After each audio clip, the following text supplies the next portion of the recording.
up guys, this is Severed Steelsmith, and I want to show off my new guitar. This is an ESP Traditional Stratocaster.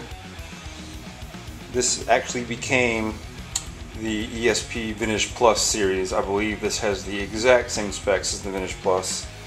It's just a name change kind of thing, from what I understand. But these guitars, I think ESP actually started out manufacturing replacement parts for Strats, or Strat replacement parts, and then kind of branched out. So this guitar it reminds me of your kind of American Deluxe Stratocaster, and it has some kind of modern appointments as opposed to the more vintage specs.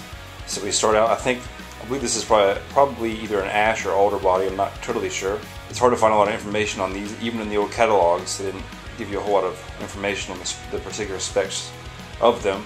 But this is kind of like a metallic turquoise, blue, green finish. Very pretty. I purchased this secondhand on a Guitar Forum, the gear page to be specific. You have the general Strat kind of config, volume, tone, and tone. Kind of an interesting tremolo. It's actually a 2-point tremolo, but it looks like we have screws as opposed to like a either like a 6-screw or a kind of 2-point or 2-post tremolo. This is kind of a 2-screw. I need to do some research on it. But unfortunately it's not very smooth. The previous owner put some DeMarzio area pickups in them that sound pretty good. No hum, which is awesome to have. We have a maple fretboard with some really cool, kind of small, or undersized, rather, abalone inlays, which are very pretty. That's kind of really drew me to the guitar. And the neck is sort of like a medium C, not too fat, not too slim. I would prefer it to be a little bit bigger, but that's just my preference. I like big fat necks. As far as frets, I believe they're medium jumbo, and I think the radius is definitely more like a 12-inch radius, 10 or 12. Certainly not the sort of 7, whatever the super vintage radius that you find on a Strat, like an old Strat or Telecaster. So very comfortable. Sort of, I'd consider it just like a modern Stratocaster, just like a great modern Strat. It's sort of like the ones they're making today with Fender. Very cool guitar overall. Great neck overall.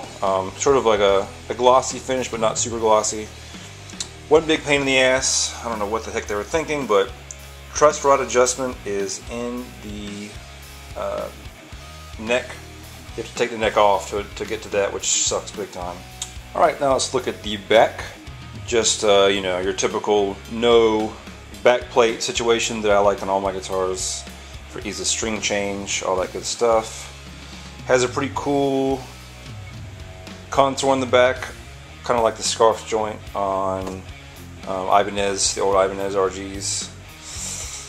And sort of a tilted neck joint you can kind of see right there. Also reminds me of the newer Fender ones. I think Fender kind of got the idea from, probably got the idea from ESP, but just to help when you're up high, you're not have this big heel in your way, which is nice. Skunk stripe on the back. I always love the skunk stripes. And tops it off with Sparso locking tuners, which I believe they come standard on these guitars, which is awesome. So please check out my part 1, of course, with my actual demos, or my sound samples, whatever you want to call it. And thanks for watching. See you next time.